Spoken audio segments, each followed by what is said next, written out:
This program lineup is brought to you by Vision Express. KUAM TV8, home of Super Bowl 60, coming February 9th, 2026. KUAM News headlines are presented by Calvo's Insurance, protecting Micronesia for 85 years. Matson and the Adai Itano program. Apply at matson.com and McDonald's of Guam. I'm loving it.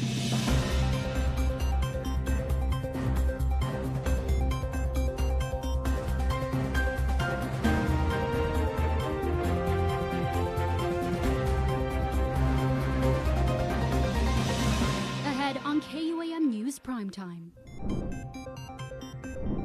Yet another delay for the FY 2024 GovGuam-wide audit. I'm Mitsuki Hirayama with why the Office of Public Accountability is speaking out.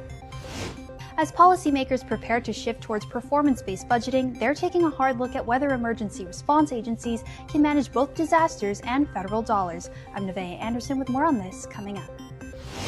And a funding package signed by President Trump ends a partial federal shutdown that began Saturday.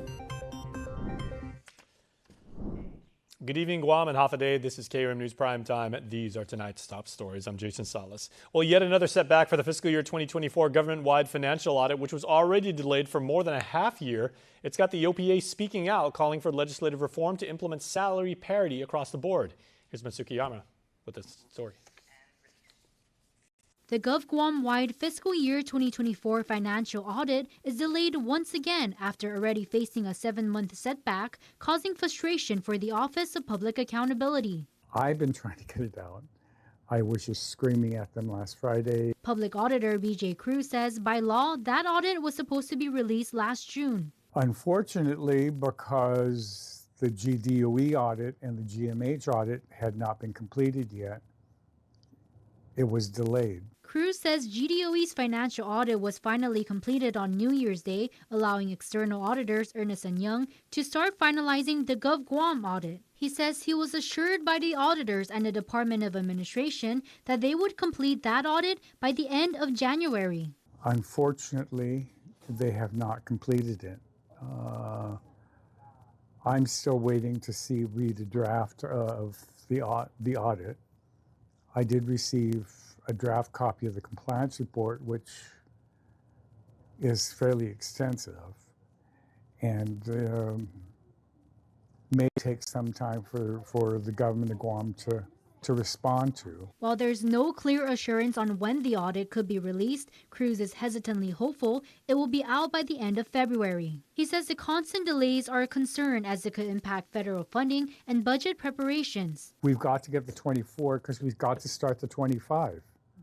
The legislature's insisting that they want the audits before they can do the budgets. Cruz says it's now in DOA's hands, but admits they're also suffering as many employees working on the GovGuam audit have transferred or retired. The retention issue is a long-standing reason why agencies struggle to clear their books on time. He says with the lack of qualified accountants and auditors, autonomous agencies engage in a bidding war and poach employees from each other. It's why Cruz is calling for salary parity across the board. I've been trying to get the legislature to pass legislation for parity legislation on salaries between accountants and auditors throughout the government of Guam, so that we don't play this bidding war to keep outbidding. Cruz says the legislature directed DOA leadership to come up with market pricing. There has to be parity, otherwise everybody keeps pirating from each other. Whoever is paying the most gets really good auditors and accountants. He says this lack of parity is affecting several key agencies, to include DOA, GDOE, and Public Health, all of whom handle huge amounts of federal funds. Mitsuki Hirayama, KUAM News. Thanks so much, Suki. Moving on, as senators make the shift to performance-based budgeting for the upcoming fiscal period, policymakers held an oversight hearing of yet another line agency. Guam Homeland Security and the Office of Civil Defense faced renewed scrutiny over staffing, funding management, and infrastructure upgrades. Here's Nevaeh Anderson with that report. Oversight hearings resumed Monday as senators examined whether Guam Homeland Security and the Office of Civil Defense are prepared for the next major emergency. The hearing comes as lawmakers prepare to move toward performance-based budgeting by fiscal year 2027, and following a 2024 Office of Public Accountability audit that flagged non-compliant spending practices, overtime costs, and grant management issues stretching back years. Committee Chair Senator Sean Gumatautau. Time, energy, and precious resources have been focused unnecessarily on Band-Aid fixes to an operation that requires systemic changes now and into the foreseeable future.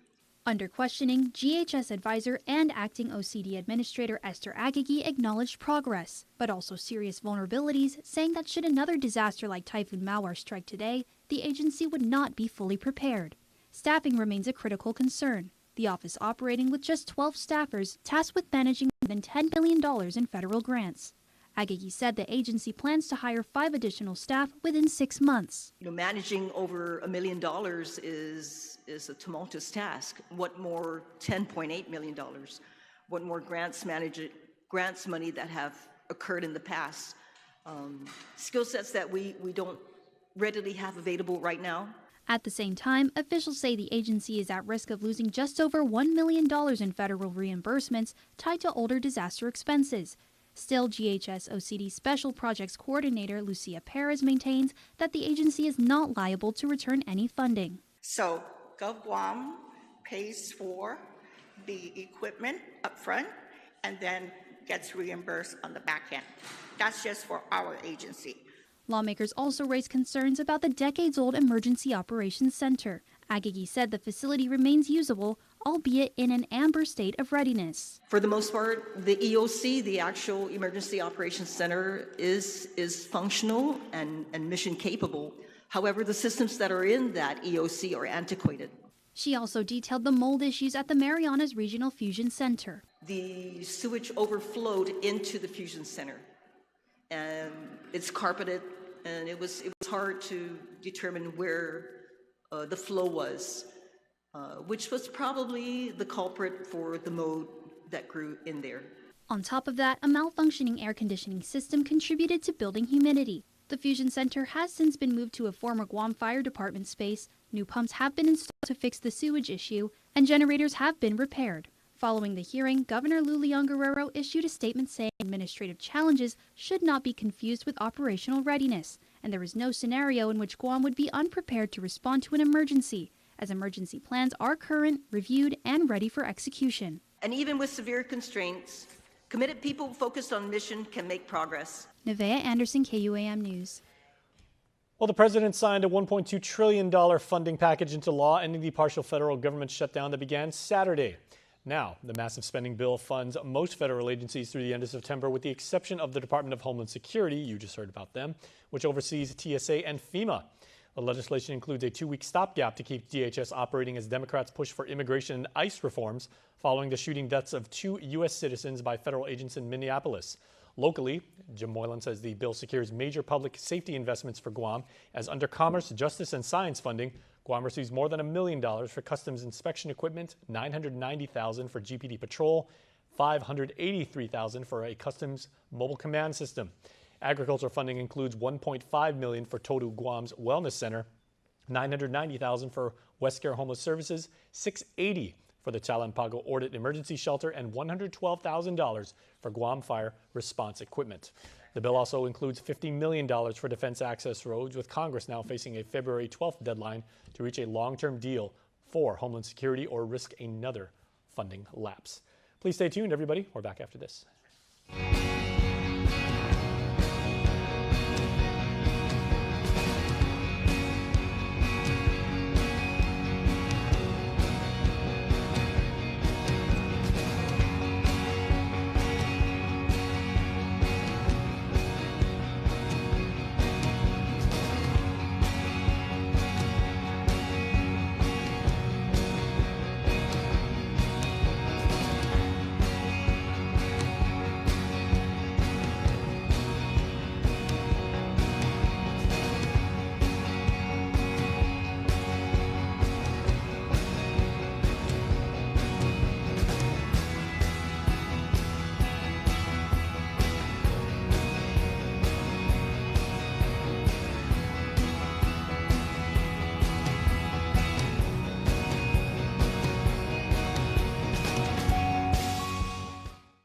It's a new year, Guam, so let's start with the reset at Kmart. Make your move and start strong. Gear up with fitness equipment and fresh workout apparel. Fuel with wellness essentials, sugar-free options, protein, vitamins, and more. Organize and clear the clutter with easy storage solutions and cleaning essentials. And refresh your living space with new furniture and decor for your home. New year, new me. Your reset starts at Kmart Guam. GU Self Storage, located in Harmon next to McDonald's, offers a variety of storage units. With rates starting as low as $95 per month, we offer complimentary use of dollies, push carts, Plines hand trucks, and pallet jack, with a fully covered loading and unloading areas and ADA accessible units. We offer 24-hour CCTV surveillance monitoring, alarm, and individual pin-coded gate and door access, because your safety is our priority. GU Self Storage, voted Pika's Best in 2024. Call 671-648-7867 today. Anything's possible. College is possible. Retirement is possible. Adventure is possible. And so is saving for it all with our Bank Ohana Savings Special. Earn an interest rate of 3.15% for the first 90 days when you deposit $25,000 from another bank into a Bank Ohana Bonus Rate Savings Plus account. Requires a Bank Ohana checking account with an opening deposit of $500. So make your savings goals possible. Anything's possible. Reach your possible with Bank of Hawaii. We got a new episode of The Hub with this month Joan Ugganchar first taking a tour of the Department of Corrections Women's Facility and speaking to officers, the agency's director, and even an inmate about the conditions and frustrations. Here's a preview of Inside the Walls. I walked into the Department of Corrections Women's Facility one morning, and before I could even ask a question, Major Mary Helen Lozama and Sergeant Kathy Cruz met me with concerns they've been carrying for years.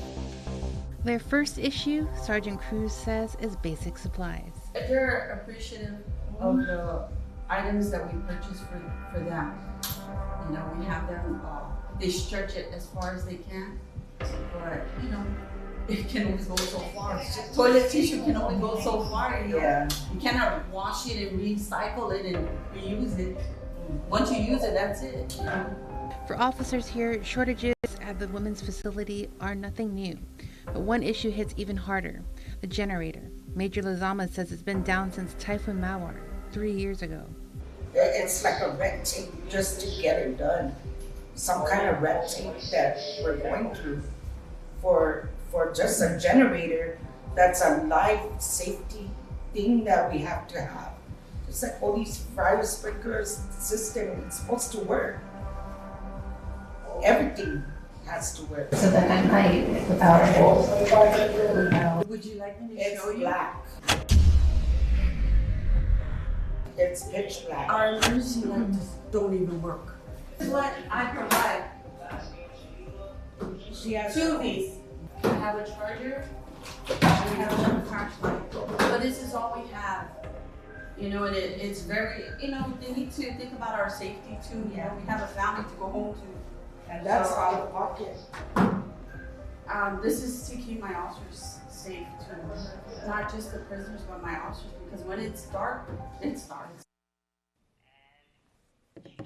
You can catch a Hub on the stations of KUAM and also our YouTube channel. All right, so the Super Bowl means super fans, and one local boy with a passion for protecting our island in his role at the American Red Cross is also hoping for good pass protection Monday as the Seahawks go for the world title. Here's ride or die Seattle fan Ed Lee. Representing Seattle in the Super Bowl, Ed Lee, our good friend from the American Red Cross. Half a day, bro. Half a day, Jason. Okay, you've got the colors, you got the flag, you got the passion, everything like that. You went to college in Seattle and everything. So when did your fandom for the Seahawks start? So obviously, you know, graduating from, you know, going to FD, football is kind of like a passion, except my parents never let me play football. I think it's a required class actually at FD. Yeah, my parents didn't get the memo. So when we went there, actually, it was Hasselbeck and Sean Alexander. When they went there, that was just the culture, the passion, and it was all across the state of Washington. You were going to ride or die with your Seahawks no matter what. So yep. What about that team means so much to the city, and what is it like to actually go to a game and be part of the 12s? You know, I guess the easiest way to put it is like if you think about every other NFL team out there, right? What other team retires the fan jersey, right? We're not just a crowd, we're not just a business, we're not just, you know, a seat. We're actually a member of the team. And I think that's the culture that just resonates throughout the state. and all across the nation and across the world where all the Seahawks live. So I think that's just the easiest way to put it. If you're a 12, you're a 12. And you know what, you're a member of the team. I'm assuming you're gonna probably bring it up, but it's just, if you think about it, right? So we've gone through a big rebuilding, even after that legendary Super Bowl event. And from the head coach to even our quarterback. I wasn't gonna bring up Malcolm Butler, but you just did. Yeah, no, and it's, you know what, it's, everything about it is just perfect timing. If you think about it, it's 11 years, right? And so where are we playing? We're playing in one of our division rivals, the Niners Stadium, and it's against the Patriots. It's a rematch. It's written in the stars, right? Just even the quarterback everybody wrote off found the right team, right coach, right chemistry, and it's just, look at the Rams game. Okay, now the city of Seattle, Ed, is there's so many different dimensions to it. I mean, it's a college town, it's a big art town, it's music, it's amazing food, it's coffee and everything. They could have just easily dismissed the sports thing as, that's just for the jocks and everything like that. But like you said, it's so much a part of the city. What is it going to mean to Seattle if the Seahawks win? Oh my gosh, obviously the Seattle, but I think it's not just the city, but it's all the fans itself. I mean, I think with that painful event, Butler, I don't think they like the word Butler anymore. But so this is redemption. Oh, it's absolute redemption, and it's like I keep saying, it's like it's the Niners Stadium. Where else could we have it, And it's just the perfect setting. We have a great running back. Our head coach is just, it's this, what took us there the last time is defense, and we have a defense mastermind, and it's just. The 12s they're you can just see it on all of the social media. Everybody's taking that drive down, and we're gonna rock that stadium.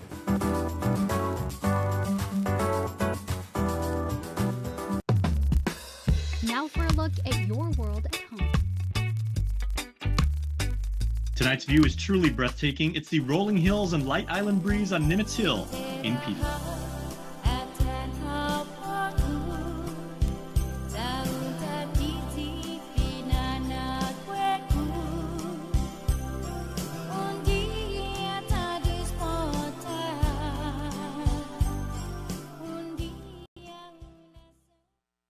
Now it pays to spread the Better Together experience. With our brand new referral program, you can earn up to $150 in account credits for every referral you bring in. That's right, family, neighbors, friends, even your coworkers. Just pass them your account name and account number. When they sign up for Docomo Pacific service and drop your info, cha-ching! Credit applied. So spread the word and start stacking those savings. Additional conditions may apply. Docomo Pacific, we're better together. You see this all white meat chicken, breaded in tortilla chips? Here at Taco Bell, we're calling them, wait for it, nuggets. They're nothing like classic nugs, but you're just gonna have to accept them. I mean, we could have called them anything, really, like Derek. No backstory, just Derek. But nuggets is already baked into everyone's memories, and so is Hidden Valley Ranch, obviously. And we mixed it with Diablo. Diabolical. Crispy chicken nuggets from Taco Bell, a brand new classic. The sausage egg biscuit is perfect. Now it comes with hot honey sauce.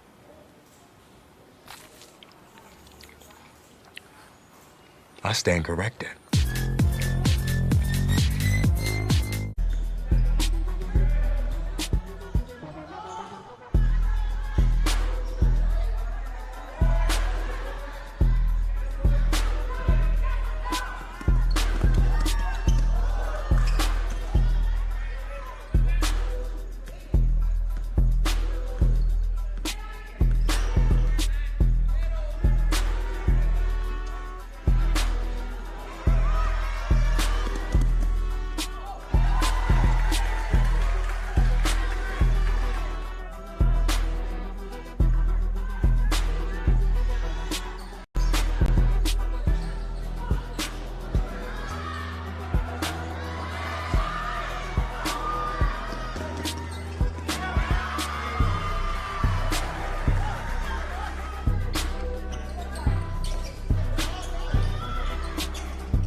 Wesley kicks out. Simon, big three.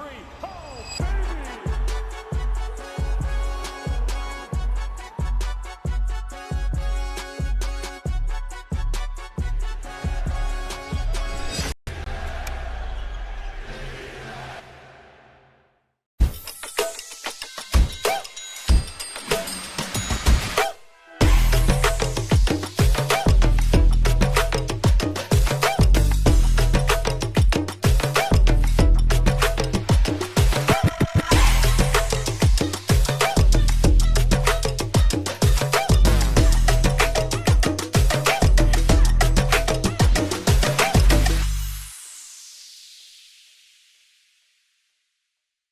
Get double the speed at zero extra cost with GTA Fiber. Experience super fast and reliable fiber internet speeds now starting at 200 Mbps to 1 gig with upload speeds just as fast as download speeds and 100 times faster than cable internet. You can enjoy lag-free gaming and clear video calls. Fast is also affordable. Sign up for Fiber 200 for only $70 a month. Visit gta.net or call 644-4482. News Bites is brought to you by Docomo Pacific, Better Together, and Fresco Clothing, original custom design apparel of Guam and the Marianas. Welcome everybody to News Bites. This is Janice Carrasco. The My Fair Lady Committee presents the Fat Tuesday Golf Fundraiser on February 17th at Country Club of the Pacific.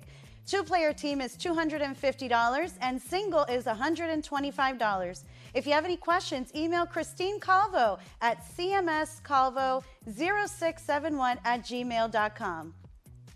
Next up, the Guam Women's Club will be having their annual Mardi Gras on February 7th at the Hyatt from 6 p.m. to 11 p.m. This event will raise funds for scholarship of University of Guam students. The 70th Guam Women's Club Mardi Gras, a glam rock funk fest. Tickets are $125 and can be purchased with any GWC members or guamtime.net. Next up, join the University of Guam Charter Month 2K 5K run on March 2nd. Showtime is 5:30 a.m. and the race starts at 6 a.m. Save the date. And that's all we got. Thank you so much. You have a lovely rest of your evening.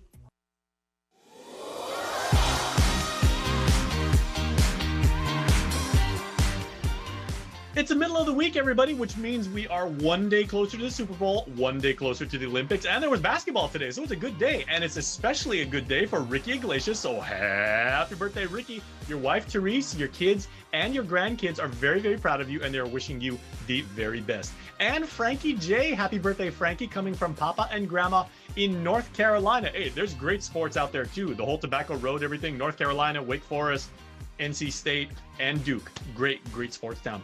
And your family says, most importantly, Frankie, we love and miss you. So Ricky and Frankie, we both you guys had absolutely amazing birthdays today, and we celebrate each of you.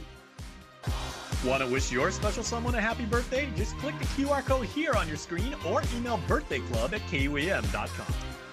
See you tomorrow. Have a good Wednesday.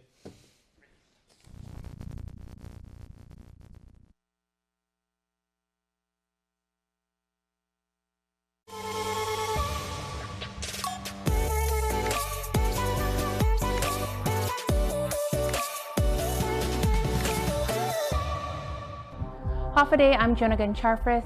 Behind the walls of the Department of Corrections, the stories of women in custody rarely make headlines, and neither do the conditions they're living in. But for the officers assigned to safeguard them, the concerns are growing louder, more urgent, and impossible to ignore. Tonight on The Hub, we look at the state of Guam's women's facility. This is Inside the Walls, stories of Guam's women's prison. I walked into the Department of Corrections women's facility one morning, and before I could even ask a question, Major Mary Helen Lozama and Sergeant Kathy Cruz met me with concerns they've been carrying for years. Their first issue, Sergeant Cruz says, is basic supplies. They're appreciative of the items that we purchase for them. You know, we have them, they stretch it as far as they can, but, you know, it can only go so far. Toilet tissue can only go so far, you know? Yeah. You cannot wash it and recycle it and reuse it. Once you use it, that's it, you know? But they're appreciative. Some of them can't afford for their family to donate to the unit. That's why it is our responsibility, the department, to provide the basic necessities, you know, and it's hard. I mean, even to get things fixed around here, sometimes I have to reach in my pocket and purchase it myself. Light bulb, plumbing supplies, sinks, you know, a washer. I bought a washer because we didn't have a working washer. My detail's out there hand washing the clothes, and that's tiring, and I only have one laundry detail, so I went and purchased a washer, you know? I mean, it was damaged, it had a dent in it, so I got it for like $400. Still a lot of money. You know, but that's a lot of money. Yeah. You know, but I took care about these ladies that come in. You know, we have to treat them like human beings. We cannot just put them here and throw away the key and forget about them. We have to treat them with respect. In order for them to respect us, we have to respect them as well. And not only that, she cannot get reimbursed for what she spent from the government, because some kind of law that says they cannot reimburse them for what they spent. So, you know, I told them just to keep the receipt and claim it for tax. You know, when tax comes, let them know that you spend this for your employment, you know, because they weren't able to provide. So it's possible they may get a break, a tax break on that, or deduction or whatever. Because that's costly. An officer or a manager could spend about $3,000, $4,000 a year on just personal hygiene, cleaning supplies, or materials. It could be more than that. And they cannot even get a reimbursement because of some law, regardless if they provide a receipt. So where's the fairness? Where's the justice in that? I've received donation from our project director, Ms. Nedado, Sarah Nedado. She has donated personal hygiene as well out of her own pocket. Yeah. Like I said, it has to be constant. You know, every week it's a weekly distribution of supplies. So people are probably wondering how is it that they use up all of this. Imagine yourself, your own household, how many times you buy toilet tissue or hygiene just for you and your family. So imagine the population or the employees as well. You have to add in the employees as well because they have to wash their hands, you know, use the restroom. So of course you're gonna have to also provide for them and the visitors that come in here. The attorneys use it, the volunteers, religious volunteers that come in, they have to use the restroom too. So our restroom has to have toilet tissue and soap, hand soap. You see what I'm saying? Yeah. We could process like 1,000 visitors in a week. That's how many visitors are coming back. It doesn't really show, but that's how much are checking in and out. For religious service, delivering of incoming, outgoing items or whatever. The visitors, the attorney visits, probation officers, law enforcement officers, everyone coming in and out of here. They're constantly using the restroom, checking in, checking out. Of course, you need this department is like the last of the criminal justice system. That's the reason why all the other law enforcement agencies are coming here, to include the federals, the marshals, and other law enforcement, or even immigration. They come here as well. For officers here, shortages at the women's facility are nothing new. But one issue hits even harder: the generator. Major Lozama says it's been down since Typhoon Mawar 3 years ago. It's like a red tape just to get it done. Some kind of red tape that we're going through for just a generator. That's a life safety thing that we have to have. It's like all these fire sprinklers system, it's supposed to work. Everything has to work. So then at night, the power goes. Would you like me to It's show you? black. It's pitch black. Our emergency lights don't even work. This is what I provide. She has two of these. I have a charger, and we have a flashlight. But this is all we have. You know, and it's very, you know, they need to think about our safety too. You know, we have a family to go home to. And that's out of pocket. This is to keep my officers safe too. Not just the prisoners, but my officers, because when it's dark, it's dark. It's like a disaster area, you know, where you have to survive. Like what Sergeant Cruz just told you, the generators don't work. We need generators for the light to automatically turn on and the AC unit. And the locking mechanism. Correct. Without the generator, we have to go and manually lock every single, there's 11 cells here, there's 16 cells here. We have to go manually lock them. You know, and we gotta move fast. You know, because we never know what they're gonna do. Lizama says the strain goes beyond infrastructure, with the women's unit now housing a mix of adjudicated inmates, pre-trial detainees, GPD arrestees, federal holds, and immigration detainees. Rehabilitation has taken a back seat. I'm talking about our agency here. It shouldn't be like this. We're not handling the pre-trial detainees. So that's why we have problems. We cannot focus on our rehabilitation efforts towards the adjudicated inmates because we have all the classification areas. We have GPD, we have pre-trial detainees, we have the federal detainees, and we have the immigration detainees. And while the women behind the bars need support, the women guarding them say the dangers they face are often invisible to the public. You're carrying all this equipment on your body. 8 hours is a long time to carry all that extra weight. They're carrying probably about 20 pounds on their body.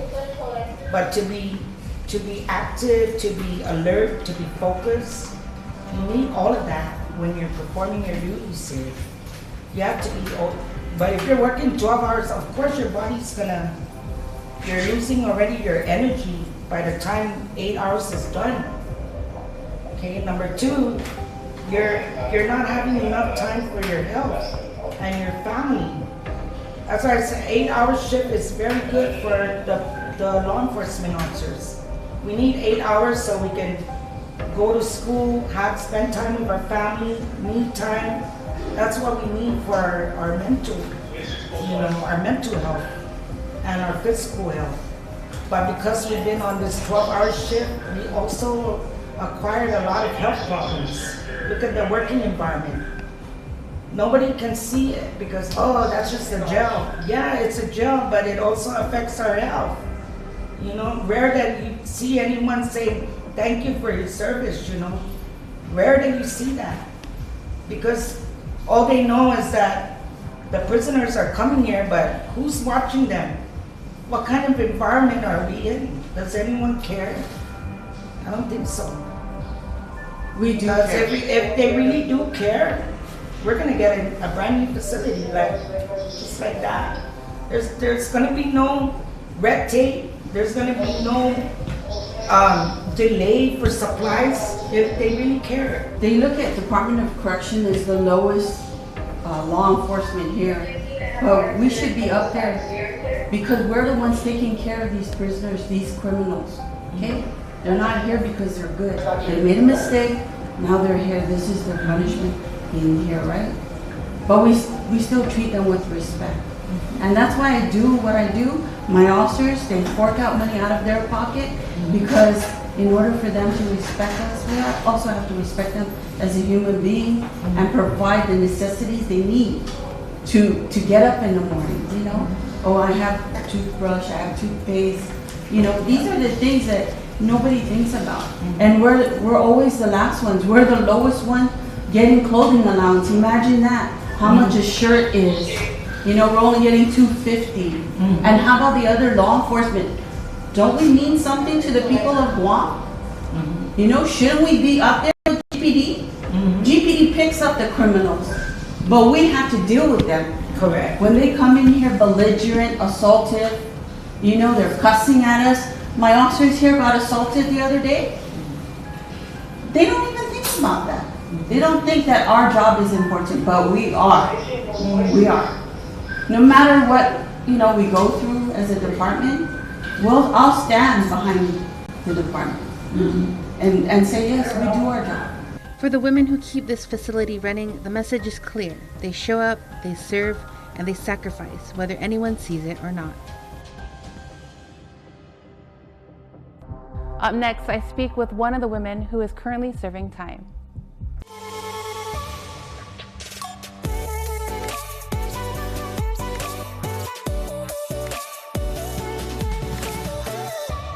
Now, for a limited time, get our largest pizza at our lowest price. Just $9.99 for our classic New York-style pizza. It's 30% larger than our large, and at only $9.99 for carryout. Don't wait. Order now at your Island Pizza Hut. Don't need a work break, keep the smile on your face. The moments you can't replace, and I'll be around.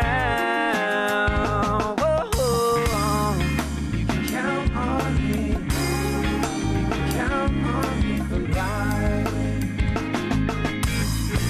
Wherever life takes you, we're always here for you. Calvo's Insurance. Count on us for life.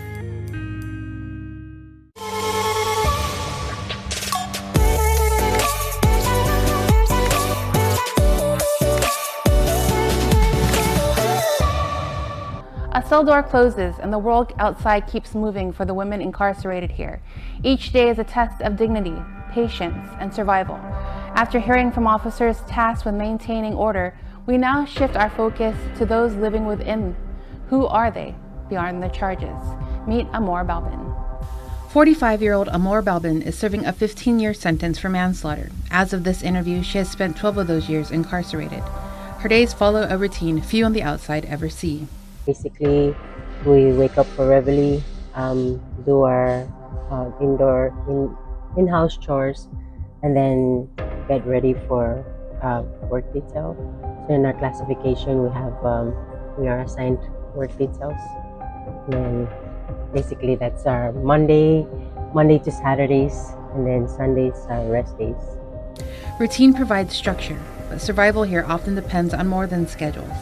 Officers previously told us they sometimes use their own money to cover basic needs, like hygiene items when supplies fall short. Balbin confirms that reality. Yes, our officers, they really cover down when we don't have anything. They really, out of their pockets, help us. And yeah, I think that's how we manage, because they cover that gap. But even basic conditions can become daily challenges. Lighting, power, safety. Balbin says recent outages have left parts of the facility in darkness, forcing officers to rely on personal flashlights to do their jobs. I guess it's the generator. It used to be okay when we had the generator, but now we are basically in the dark. The officers also provide their own flashlights, so they're prepared for it. But sometimes they're not all here with their flashlights, so the ones that do have will cover down a certain wing, and some spots will be dark. When it comes to dignity and treatment, Balbin says respect inside these walls is not guaranteed, but neither is disrespect constant. It's inconsistent. I guess everybody has their day, so everybody gets disrespected, and we also get the same in return, respect and disrespect. Rehabilitation is meant to prepare inmates for life beyond these walls, but Balbin says access to the programs, education, and support is often inconsistent and unpredictable. Right now it's very inconsistent. I really feel like we need some consistency, because even education-wise, there's always like a long break. I know it's not the department's fault. We need volunteers and also funding, right? There's so many things going on that we don't really know, but for me, I think personally that's affecting it. I feel like we need more programs and more stability. But the heaviest weight of the incarceration, she says, is not the schedule or the walls. It's the emotional toll of separation. It's the separation from our loved ones, the no contact, trying to rebuild that relationship that we've just being in here. Personally, I've lost a lot, and it took a while for me to start accepting and I'm already at that point where I have accepted, but that was the hardest. Balvin does not deny responsibility for her crime. She says accountability and self-reflection have shaped who she is today. I know I've broken the law. I know that what I did was wrong. I am doing my time, and I've learned to accept that people do make mistakes, and from the programs and the structure that they've given us in here, I've learned a lot of things about myself that I never knew, and I've learned to accept and forgive. You know, I've gone through a lot too, so now I don't blame anybody for anything but myself. I've accepted responsibility. I'm taking responsibility. And if the people of Guam could hear just one message from her, she says it would be this. We are not defined where we're at, our shirt that we're wearing, and the other side that we're at. So, you know, everybody else is on the other side of the fence. We're here on the other side. It doesn't define us. We're still someone's child, someone's mother. We're still human beings, and not everybody's bad, you know. We're still human. We deserve a second chance. Behind every sentence is a story. Behind every uniform, a human being. Inside these walls, the world may feel distant, but the hope for dignity, accountability, and a second chance remains. And still ahead, beyond the buildings and the challenges, there's another side to this story. We take you inside the programs aimed at helping women rebuild their lives, from education to counseling and skills that prepare them for life after incarceration. How these efforts are giving hope, purpose, and a path forward when the Hub continues.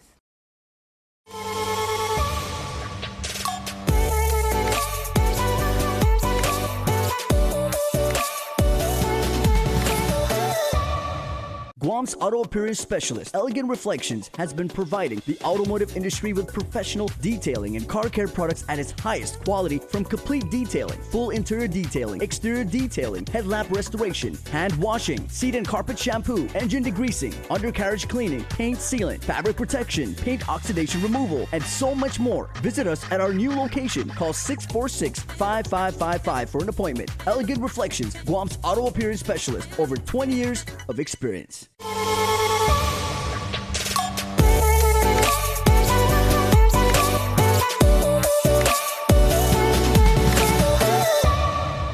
With just 5 social workers serving more than 460 inmates at the Manila compound and 59 women at the Women's Correctional Facility, the Department of Corrections is operating at about 1/3 capacity without clerical or administrative support. For Teresa Tayama, Casework and Counseling Services Division Administrator for DOC for the past 11 years, she says the challenge is immense, but the need is even greater. 9.9% of our females here are dealing with trauma that has been not addressed or unmet. And so as a result of the minus any treatment or follow through during those years, their actions have led to their imprisonment here at the facility. Teresa Tayama, Casework and Counseling Services Division Administrator for the Department of Corrections, says the majority of women incarcerated at the facility have experienced abuse, neglect, or violence, trauma that often goes untreated until it becomes a crisis. When asked whether current programs and resources are enough, she says the answer is clear. I believe that the services that we offer is insufficient, only because in talking with the trauma-based or the reasons for trauma, that it has not been addressed. That is more so a mental health, something that can be dealt with the behavioral, with Guam Behavioral Health and Wellness to address those mental health issues as it ties into their criminality. Many of those needs have not been addressed prior to them coming in, and so I believe that is something that we can work on. Tayama says in 2022, Governor Lulian Guerrero signed a memorandum of agreement that allowed staff from the Guam Behavioral Health and Wellness Center into DOC to assist in providing services. That has really relieved tremendous load off the casework and counseling services division, because that has allowed for Guam Behavioral Health to be more program specific to address their needs. So they have the personnel and the capacity to provide those kind of services to our females. But even with that support, Tayama says rehabilitation doesn't end at the prison gate. For these women to successfully re-enter the community, she says something else must change. What they need is for the public's perception to change. Many of the females here have a bad rap because when we learn of something that where a woman had committed an offense and is serving time, we always say, oh, what did she do? But we need to rephrase that and say, instead of, oh, what did she do? We need to ask, what happened to her? What led her down this path to her incarceration? And I think when I look at, as we do our intakes, conduct our assessments, it's really so sad I think this is why I have, with the teams that we have, 2 of our social workers, our senior officers have been here for over 25 years plus. And fortunately, we were able to, thank you, Director, we were able to hire 3 more social workers. And the thing about that, when we find out what kind of reward do we get from it, is really just wanting to be a part of the bigger picture. She says true rehabilitation requires empathy and an understanding of the circumstances that brought these women here in the first place. I wish that the community would be more empathetic and understanding of the behavior or the underlying need that caused the behavior and allowed them to get here. Some of those issues would be abandonment, neglect, domestic violence, and other such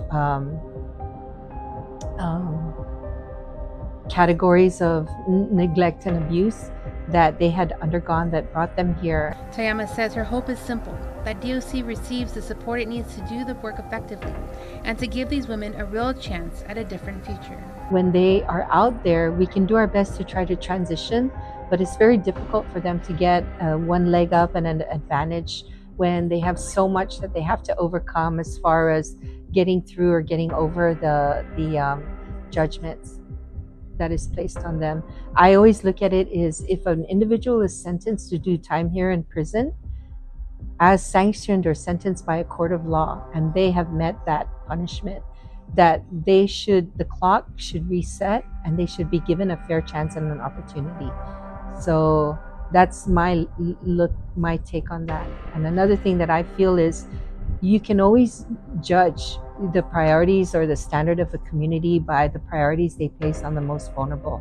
So for us, we look at that as our sick, those who are infirm, like the hospital, those who are in prison, like DOC, and then those young individuals that are in school, we are obligated to educate them for our future, and the way that we treat and prioritize those vulnerable populations tells us where we are and where we stand as a community. She adds that she hopes DOC gets the support that they need, so that we can be as effective and prepare our clients to have a successful re-entry into the community, and that we go by our major goal to reduce recidivism. Up next, I speak with the Director of Corrections, Fred Bordallo Jr., opening up about the realities inside Guam's correctional facility for the women. What does he say about the aging conditions, and how is he responding to the concerns raised by officers who work there every day? His response and what comes next for the women and staff next.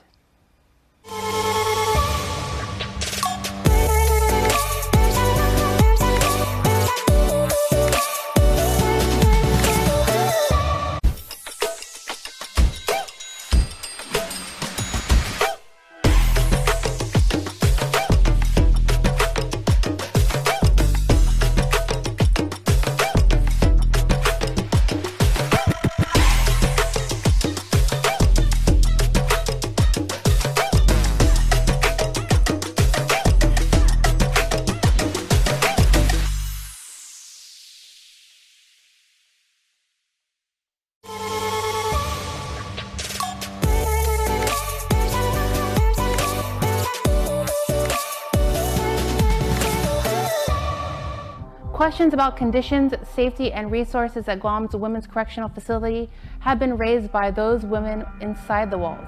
In this interview, the Department of Corrections Director addresses those concerns and what comes next.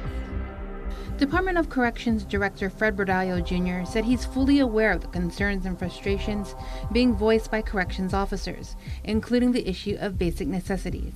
With the issue of the hygiene products, and this just doesn't apply for the women inmates that are here, it applies to even for the men, because we have to supply a whole, we always have to keep that supply consistent and smooth in terms of its delivery. So we're budgeted for that, and we procure that. But sometimes there's some delays. Bordallo says there are broader challenges, particularly at the women's facility. The women especially, and it's unusual too because here in Manila, this women facility is not only for sentenced women inmates that have been adjudicated, but they're all here thrown in together with a pretrial detainee woman. Another concern raised the generator, which has been down since Typhoon Mawar. Right after Mawar, there was a damage assessment, and I believe we're trying to get a claim for the generators, but FEMA has their own standards, the Federal Emergency Management Agency, and we tried to get a claim on whether the generator could be included in that. There's a lot of red tape and paperwork and documentation that was needed, whether they could be included in terms of reimbursement to the government of Guam if we're purchasing generators. He made it clear where responsibility lies. I, as the director, always take full responsibility when it comes down to the infrastructure that we have here at the Department of Corrections. But I can just assure the public that we have a plan on our infrastructure, how we're going to take care of generators, because it is a concern. If there's an emergency situation happens and the Emergency Operation Center at Civil Defense is activated, one of the first things we will request, and then sometimes the go-to person is go-to organization is the military affairs, the National Guard, and even FEMA, who has standby generators, and for post-stop, just before the storm approaches, we'll request everything to ensure that the operations aren't disrupted with security in terms of having some generators delivered to Department of Corrections. When it comes to funding, Bordallo says long-term solutions will require broader support. I don't know whether you know this, but I was lobbying for the additional $5 billion because, and there was some issue about, they said we had $15 million for a new prison. We didn't have $15 million in our account. So sometimes there'll be back and forth, differences about how much does the Department of Corrections have. But we definitely need a budget. Every director of corrections, to include I, when it comes down to trying to fight, and amplify the need for funding. There's a certain senator who one time said, well, maybe it's not a priority, but we're part of public safety. We're part of Homeland Security enterprise. The prison is a critical infrastructure, right? And if there's a major security breach, that's when all of a sudden that we don't want the knee-jerk reaction. We want to prepare.